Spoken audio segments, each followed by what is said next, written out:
નમસ્કાર વિદ્યાર્થી મિત્રો, સ્વાગત છે આપનું માય ક્લાસરૂમ ઓનલાઈન જીપીએસસી આઈએએસમાં। આજની તારીખ છે 11 ઓક્ટોબર। ડેઇલી કરંટ અફેરની આપણી સિરીઝ ચાલી રહી છે। ચલો ફટાફટ શરૂ કરીશું। મારા વિશેની થોડી જાણકારી છે અને પર્પઝ આપણો જે છે સિલેક્શનનો રાખવાનો, ફક્ત નોલેજનો રાખવાનો નહીં। એનું કારણ છે કે જો એકલું નોલેજ વિશે તમે વિચારશો તો જે છે સિલેક્શનમાં ક્યાંક ને ક્યાંક પ્રોબ્લેમ આવશે। થોડુંક પ્રેક્ટિકલ વિચારવાનું કે આપણું પ્રાઇમરી આપણો જે ગોલ હોવો જોઈએ સિલેક્શનનો હોવો જોઈએ। સિલેક્શન થયા બાદ જે છે આપણે એક્સ્ટ્રા નોલેજ જો જોઈતું હોય તો તમે લઈ શકો છો। તો સૌપ્રથમ છે નોબેલ પ્રાઇઝ લિટરેચર માટે।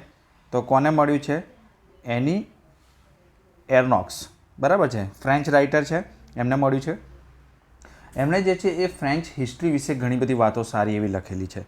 બીજું, એમણે સેક્સ્યુઅલ એક્સપિરિયન્સ જે હોય, ખાસ કરીને ફિમેલ સેક્સ્યુઅલ એક્સપિરિયન્સ, એમનો પર્સનલ એમાં એમણે જે વ્યૂ મૂકેલો છે તો એના વિશે જે છે એમણે થોડું સારું જે છે એ લખ્યું છે, બોલ્ડ લખ્યું છે કે જે સામાન્ય રીતે કોઈ વ્યક્તિ પોતાની જે છે પર્સનલ વાત આ રીતે જણાવવા માંગતો હોતો નથી।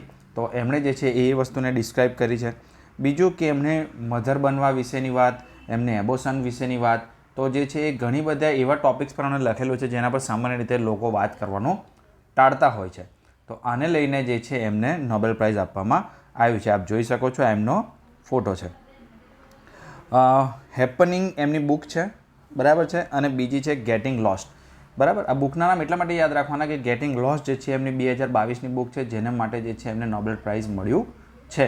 તો આ જે છે એ બુક પૂછાઈ શકે છે, એનું નામ પૂછાઈ શકે છે, બરાબર। હેપનિંગ કારણ કે એમણે લખેલી છે બીજી બુક, તો એ પણ જે છે પૂછાઈ શકે છે। બીજું છે વ્યોમમિત્ર। તો વ્યોમમિત્ર જે છે એ એક રોબોટ છે જે હ્યુમેનોઇડ છે, મતલબ કે માણસના રૂપમાં જે છે રોબોટ છે, બરાબર, એ રીતનું છે। ફિમેલ વર્ઝન બનાવવામાં આવ્યું છે। તો એ ફિમેલ રોબોટ છે, હાફ છે, મતલબ ધડ સુધીનો ભાગ બનાવવામાં આવ્યો છે। આપ જોઈ શકો છો આ રીતે ધડ સુધીનો ભાગ બનાવવામાં આવ્યો છે, બરાબર। અને એ જે છે એ એમના ફેશિયલ એક્સપ્રેશન, એનો જે વિચારવાની ક્ષમતા, સમજવાની ક્ષમતા, એ ઘણી બધી જે છે એ આપણા માણસ જેવી, મનુષ્ય જેવી બનાવવામાં આવી છે। અને હાઈ હ્યુમેનોઇડ કહેવામાં છે કારણ કે હાફ છે। યુઝ થશે એમનો ગગનયાન। તો ગગનયાન મિશન જે ભારતનું ઈસરોનું જે છે ફ્લેગશિપ મિશન છે કે પહેલીવાર જે છે ભારત સ્વદેશી રીતે અવકાશયાત્રી મોકલશે। તો ઉપર જે મોકલવા માટે જે ટેસ્ટિંગ ફ્લાઇટ છે એમાં વ્યોમમિત્ર જશે, ઉપરની કન્ડિશન્સને જે છે જે રીતે માણસ સમજે એ રીતે સમજશે, ડેટા કલેક્ટ કરશે, કઈ રીતે જે છે અંદર ફિલિંગ આવે છે, શું થાય છે, એ બધું જે છે એ એક્સપ્રેશન આવીને જે છે ઈસરો સાથે શેર કરશે। તો એમનું જે છે આર્ટિફિશિયલ બ્રેઇન પણ બનાવવામાં આવ્યું છે। તો યાદ રાખજો, વ્યોમમિત્ર એક રોબોટ છે, હ્યુમેનોઇડ છે, જે ગગનયાનમાં વપરાશે। બીજું છે ઇમ્પોસિબલ ટ્રિનિટી। ઇમ્પોસિબલ ટ્રિનિટી ન્યૂઝમાં છે કારણ કે જે છે એ પહેલાં આપણે આ જોઈ લઈએ કે ન્યૂઝમાં કેમ છે। તો યુએસ ફેડરલ રિઝર્વ જે છે એમણે એના ટેક્સ વધારી દીધા છે। જો આ સમજવાની વસ્તુ છે, કોન્સેપ્ટની વસ્તુ છે। મેં આગળ બી વાત કરી હતી કે ઇકોનોમીની અંદર કરંટ અફેર સૌથી વધારે પૂછાય છે, પણ એ એપ્લાઇડ કરંટ અફેર હોય છે, બરાબર છે, કે આ થશે તો મોંઘવારી વધશે કે ઘટશે, એક્સપોર્ટ વધશે કે ઘટશે, ભારતે જે છે રેટ વધાર્યો કે આરબીઆઈએ રેટ વધાર્યો તેની શું અસર થશે, બરાબર। રેટ કેટલો વધાર્યો એવું નહીં પૂછાય કરંટ અફેરમાં, રેટ વધાર્યો એવું જો ન્યૂઝમાં હશે તો એનાથી અસર શું થશે, તો એપ્લાઇડ જેને કહેવાય કે એનો ઉપયોગ ક્યાં થઈ શકે, તો હંમેશા ઇકોનોમીમાં જીપીએસસી કે યુપીએસસી એપ્લાઇડ જ પૂછે છે। તો યુએસ ફેડરલ રિઝર્વે જે છે એ પોતાના ટેક્સ ઇન્ક્રીઝ કર્યા છે। તો સિમ્પલ આ વસ્તુનો મતલબ શું થયો કે જેવી આપણી રિઝર્વ બેંક છે એવી ત્યાંની જે છે ફેડરલ રિઝર્વ છે અમેરિકાની, બહુ સિમ્પલ, કોઈ નવું વસ્તુ નથી। તો એમણે જે છે એના ટેક્સીસ વધારી દીધા છે, બરાબર। હવે વસ્તુ થઈ કે કેમ એમણે ટેક્સ વધારવાની જરૂર પડી?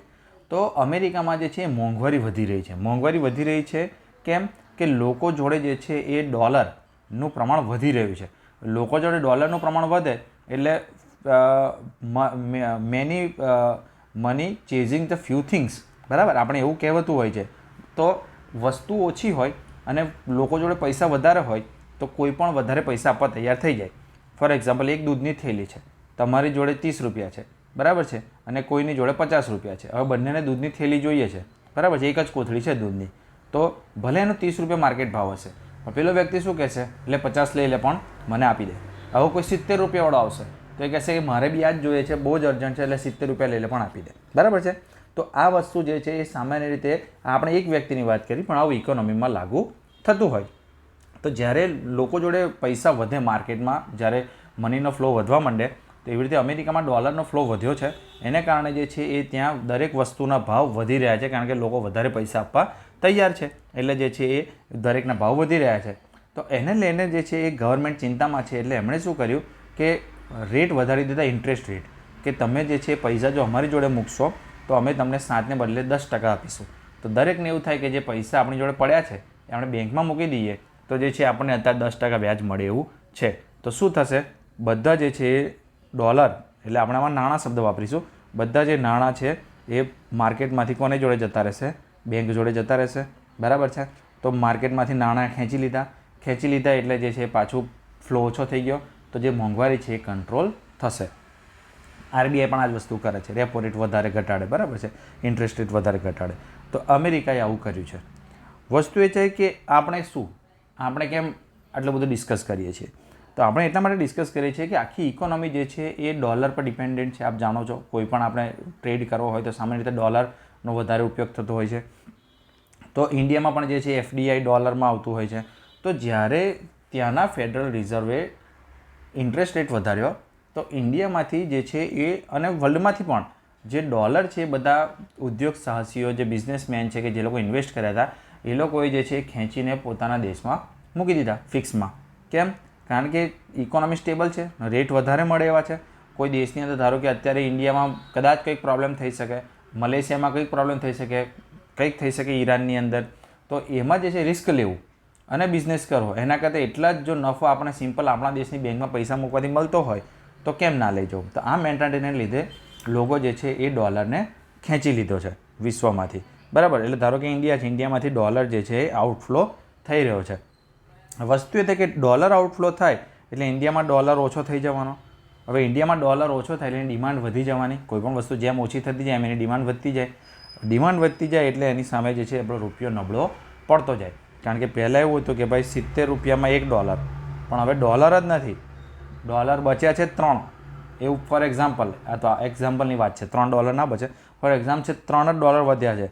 તો 70 નહીં, કોઈ એવું કહેશે હું 80 આપવા તૈયાર છું, કોઈ કહેશે હું 90 રૂપિયા પણ આપી દો પણ મને ડોલર આપી દો.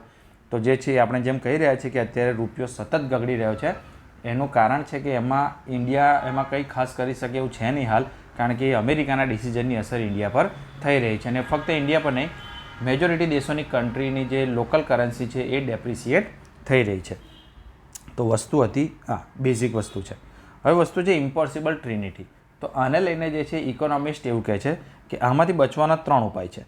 એક તો છે મોનિટરી પોલિસી ઇન્ડિવિજ્યુઅલ હોવી જોઈએ, ઇન્ડિપેન્ડન્ટ, કે ભાઈ અમે અમારી રીતે રેટ નક્કી કરીશું. જેમ કે આરબીઆઈ કહે કે ના, અમે ઇન્ટરેસ્ટ રેટ અમારો આટલો રાખીશું.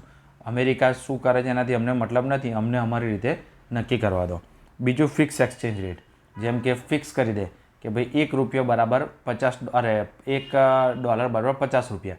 હવે એ વધે ઘટે કંઈ નહીં, એ ફિક્સ જ રહેશે 50. જેમ કે ચાઇનાએ ઘણી કરેલું છે એ વસ્તુ કે $1 બરાબર 6 યુઆન કે એવું કંઈક કરેલું છે આપણે ફિક્સ, બરાબર છે. આપણો ફ્લોટિંગ છે, બદલાયા કરતો હોય છે ડિમાન્ડ એન્ડ સપ્લાય પ્રમાણે. જો ડોલર આવી જાય વધારે આપણી જોડે તો રૂપિયો ઘટી બી જાય, મજબૂતાઈ થઈ જાય એની આગળ.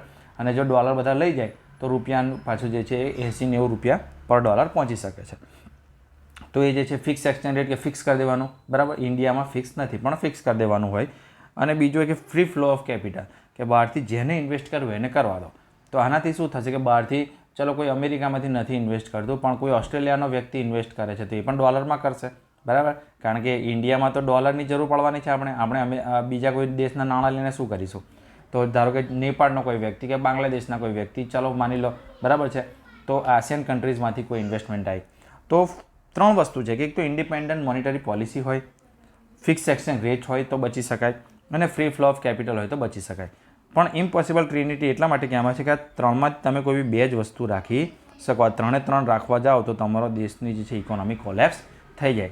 કેમ કે તમે જો ફિક્સ એક્સચેન્જ રેટ કરી દીધો અને ફ્રી ફ્લો ઓફ કેપિટલ બી કરી દીધું અને મોનિટરી પોલિસી બી અમે અમારી રીતે નક્કી કરીશું, તો ધારો કે $50 થઈ ગયો $1 બરાબર, અને હજુ પણ જે છે તમે જે છે એને ફ્રી ફ્લો રાખ્યો છે કે જેને આવું હોય આવે, જેને જવું હોય જાય, અને મોનિટરી પોલિસીમાં ઇન્ડિપેન્ડન્ટ રાખી છે, તો ધીમે ધીમે ડોલર બહાર જતો રહેશે. પણ તમે તો ફિક્સ 50 કરી દીધો છે તો પછી ડોલર લાવશો ક્યાંથી? એટલે જે છે એ ડોલરનો ભાવ, રૂપિયાનો ભાવ વધારવો જ પડે, જાતે જ વધે એવું જ કંઈ રાખવું પડે કે ડોલરની ડિમાન્ડ ઘટવી જોઈએ, નહીં તો ભાઈ લોકો ડોલર ભેગા કરતા થઈ જાય ઇન્ડિયામાં પણ. તો આ બહુ ડીપ કોન્સેપ્ટ છે. તમે સિમ્પલ એટલું સમજો કે આ 3 વસ્તુમાંથી કોઈ બી 2 જ રાખી શકાય. અને આ જે છે એ ન્યૂઝમાં હતું. નેક્સ્ટ છે લોક અદાલત. તો લોક અદાલત જે છે એ નેચરલ જસ્ટિસ પર કામ કરે છે. એ ટ્રાય કરે છે કે કોર્ટની બહાર જે છે ઇસ્યુ રિઝોલ્વ થઈ જાય. બંને પાર્ટી જો એગ્રી હોય તો જ જે છે લોક અદાલતમાં જઈ શકાય છે. આ બધા સ્ટેટમેન્ટ આવી શકે છે, બરાબર. એટલે યાદ રાખજો એક એક વસ્તુ. પેન્ડિંગ કેસ પણ લઈ શકાય છે અને નવા કેસ પણ લઈ શકાય છે. જે કોર્ટમાં ચાલતા હોય એ પ્લસ ન્યૂ કેસ બંને લઈ શકાય છે. મર્ડર અને રેપ જેવા જે કેસીસ હોય છે કે જેમાં તમે શું કે પેલું આપણે સહેમતી કરીને જે છે એ સમાધાન ના કરી શકો, એ રીતના કેસ જે છે એ લોક અદાલતમાં લઈ જવાતા નથી. જેમાં પણ જે સમાધાન થઈ શકે એવા જ કેસ લઈ જવાય. કોર્ટ ફી લાગતી નથી. નાલસા નેશનલ લીગલ સર્વિસ ઓથોરિટી એને જુએ છે. લોક અદાલત એક સ્ટેચ્યુટરી બોડી છે. GPSC 2022 મેન્સમાં પૂછ્યું હતું સ્ટેચ્યુટરી બોડી વિશે. 1997માં 1997માં લોક અદાલતનો જે એક્ટ હતો એને લઈને જે છે એને બનાવવામાં આવ્યું હતું. બીજું છે કે બાઇન્ડિંગ છે, એને કોઈ અપીલ કરી શકાતી નથી. કે ભાઈ ચુકાદો આવી ગયો, બંને પાર્ટી સંમતિથી જ આવ્યા હતા, તો હવે ચુકાદો આવી ગયો તો એમાં અપીલ કરી શકાય નહીં. બીજું છે કુવાલાસ. કુવાલાસ સૌપ્રથમ તમે જોઈ લો એટલે તમને તરત યાદ આવી જશે. આ કુવાલાસ છે. આ પિક્ચર તમે જોયું હશે, તમે રિકોલ કરી શકો એનું કયા વખતનું પિક્ચર છે. જો આપણે રિકોલ થતું હોય તો વિડીયો આગળ જોતાં પહેલાં કોમેન્ટ કરજો, કારણ કે આગળ તો આપણે ખબર પડવાની છે શેનો છે. તો કોવાલાસ જે છે ઓસ્ટ્રેલિયન ગવર્મેન્ટે નક્કી કર્યું છે કે કોવાલાસ ઉપર હવે કામ કરશે. 10,000 જેટલા કોવાલાસ જે છે 2019માં જે ફોરેસ્ટ ફાયર થઈ હતી ઓસ્ટ્રેલિયાની, તો એમાં જે છે એમને નુકસાન થયું હતું. તો એમના વિશે જોઈ લઈએ કે ટ્રી ઉપર રહે છે. એમને પણ કાંગારૂ જેવું પાઉચ હોય છે. હવે આ કદાચ ઓપ્શનમાં આવે કે કોવાલાસ ન્યૂઝમાં છે, નીચેનામાંથી કયું સ્ટેટમેન્ટ સાચું. એક તો એ ઓસ્ટ્રેલિયામાં મળે છે અને બીજું કે એને કાંગારૂની જેમ પાઉચ હોય છે. તો સેકન્ડમાં કન્ફ્યુઝન થઈ શકે. તો પાઉચ હોય છે એ ફક્ત ટ્રીઝ ઉપર પત્તા ખાય છે અને 16 થી 18 કલાક જે છે એ પોતે સૂતા હોય છે. તો આ રીતનું હતું કે જ્યારે એમને કોઈ બચાવવા જાય ત્યારે એ પાણી તરત માંગતા હતા અને પાણી, કારણ કે ટેમ્પરેચર એટલું વધી ગયું હતું. તો કોવાલાસ જે છે એમને ખાસું નુકસાન થયું છે. લાસ્ટ આપણો છે આજનો CSR corporate social responsibility.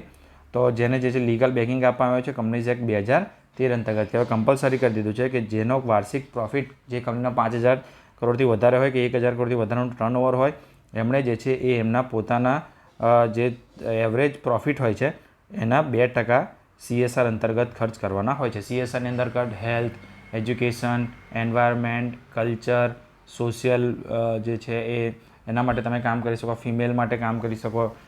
Aged વૃદ્ધો માટે જે છે તમે કામ કરી શકો. બાળકો માટે કંઈક બનાવી શકો. તો ઘણા બધા જે છે એમાં વસ્તુ હોય છે. એના માટે કઈ કમિટી જાણીતી છે? શ્રીનિવાસ કમિટી. શ્રીનિવાસ કમિટીનો કયો ઇસ્યુ હતો? એમણે જણાવ્યું હતું કે મેજોરિટી જે છે ખર્ચ હેલ્થ અને એજ્યુકેશન પર જ થાય છે. પર્યાવરણ જે છે, કલ્ચર છે, પાછળ CSR ઓછું ખર્ચ થાય છે. બીજું એમણે જણાવ્યું હતું કે ગુજરાત, મહારાષ્ટ્ર, તમિલનાડુ કે જ્યાં સૌથી વધારે કંપની છે એ લોકો રાજ્યોને ફાયદા થાય છે. બિહાર, ઉડીસા, છત્તીસગઢ એવા રાજ્યોને CSRનો લાભ ઓછો મળે છે. તો આટલું CSR માટે ધ્યાન રાખજો. Thank you. જય હિન્દ. લાઇક, શેર અને સબસ્ક્રાઈબ જરૂર કરજો. ખૂબ જ ઇમ્પોર્ટન્ટ ટોપિક અમે લઈને આવીએ છીએ. આભાર. ફરી મળીશું.